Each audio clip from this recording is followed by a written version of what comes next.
সবাইকে আমন্ত্রণ জানাচ্ছি বিডি লাইভ 24 নিউজে। আপনাদের সাথে আছি আমি ফারজানা আক্তার অধরা। ঢাকা-৫ আসনের ৬৪, ৬৫ ও ৬৬ নম্বর ওয়ার্ডের মহিলা কাউন্সিলর প্রার্থী মেহের আফরোজ খান ওয়ার্ডের নারীদের বিভিন্ন সমস্যা, জনদুর্ভোগ এবং এলাকার সার্বিক উন্নয়ন নিয়ে এক মতবিনিময় ও আলোচনা সভার আয়োজন করেন। সভায় উপস্থিত ছিলেন ঢাকা-৫ আসনের মাটি ও মানুষের নেতা নবীউল্লাহ নবী এবং সংরক্ষিত নারী আসনের এমপি শিরিন সুলতানা। এ সময় স্থানীয় জনপদের বিভিন্ন সমস্যা, উন্নয়ন পরিকল্পনা এবং নারীদের ক্ষমতায়ন নিয়ে বিস্তারিত আলোচনা অনুষ্ঠিত হয়। এলাকার উন্নয়নে সম্মিলিতভাবে কাজ করার প্রত্যয় ব্যক্ত করেন উপস্থিত নেতৃবৃন্দরা। আসলে আপনারা যে আজকে জলাবদ্ধতা কদিন ধরে ঢাকা ৫ আসনে পানিতে ডুবে আছে, এমনকি ঢাকা শহরে পানিতে বৃষ্টি বর্ষার পানিতে ডুবে গেছে। এটার মূল কারণ হলো আমাদের এলাকায় যে এখানে জলাবদ্ধতা জলাশয় এলাকাগুলি এগুলি খালবিল সব ভূমিদস্যুরা সব ভরে ফেলেছে। এই ভূমিদস্যুরা পুরো আমাদের এলাকায় সেই কমলাপুর থেকে আমাদের এই ড্যামরা নদী পর্যন্ত, Amin Mohammad housing, Amulia model town, Concord housing, Probashi property, এই সমস্ত ভূমিদস্যুরা খাল বিল সরকারের যা খাল বিল আছে খাস জমি সব তারা ভরে তারা হাউজিং করে ফেলেছে। এই জন্য ঢাকা শহরের পানি নামতে পারে না, নদী পর্যন্ত পৌঁছতে পারে না।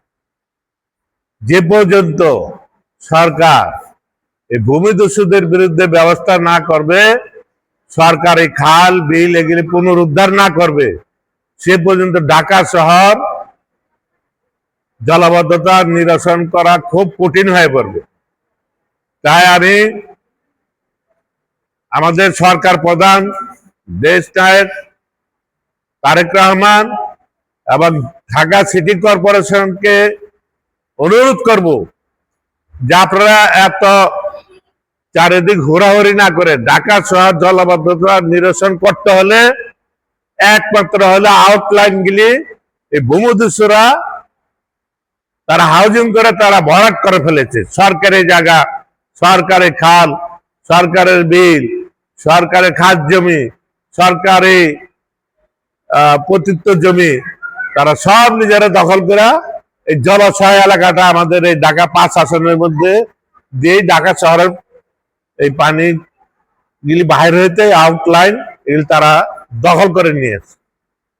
এগুলি যে পর্যন্ত পুনরুদ্ধার না করা হবে, ভূমিদস্যুদের আইনের আওতা না আনা পর্যন্ত যত ঢাকা শহর যত ড্রেন যত কিছুই করুক না কেন এই জলাবদ্ধতা নিরসন হবে না। আমাদের প্রধানমন্ত্রী উনি সারা বাংলাদেশে প্রধানমন্ত্রী পর্যায়ক্রমে দিয়ে আসছেন। আপনারা ফ্যামিলি কার্ড পাবেন, আমাদের মধ্যে হাত দিয়ে আপনারা ফ্যামিলি কার্ড পাবেন, আরো যে সমস্ত সাহায্য সহযোগিতা এগুলো আপনারা পাবেন। এখন আমি আমাদের সরকারকে বলবো, যদি জনগণ গ্যাসই যদি না পায় তাহলে এই যে গ্যাস না পাওয়ার পরে মাসে মাসে তারা যে বিল দিচ্ছে এই বিলটা বন্ধ করে দেওয়া হোক, আর না হলে গ্যাস প্রদান করা হোক। আজকে আমরা এসেছি বিগত 17 বছর আমাদের দেশে নির্বাচন হয় নাই।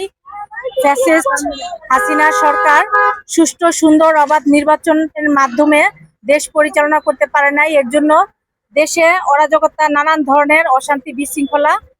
এখন জাতীয় নির্বাচন হওয়াতে আমাদের ঢাকা ৫ আসনে নবীউল্লাহ নবী ভাই আমাদের সকলের জনদরদি মাটি মানুষের নবী ভাইয়ের কাছে আমরা সবাই এলাকার লোক সবাই জড়ো হয়ে এখানে একত্রিত হয়ে এখানে এসেছি এলাকার নানান সমস্যাগুলা এখানে তুলে ধরার জন্য। একটু বৃষ্টি হইলে পানি, জলবদ্ধতা, গ্যাসের সমস্যা। এখানে আমাদের এই যাত্রাবাড়ি ডেমরা থানা এটা হলো শ্রমিক এলাকা, এখানে নিম্নবিত্তের মানুষ বেশি বসবাস করে।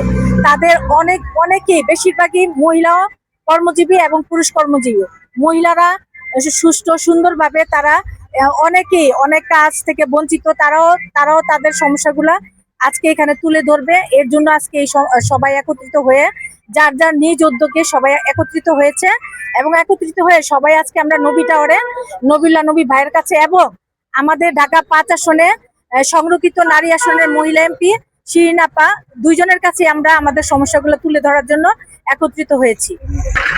আমাদের কোনাপাড়া এলাকাটা খুবই দরিদ্র এবং এই এলাকাটার মধ্যে আমাদের গরিব দোস্ত খুবই বেশি।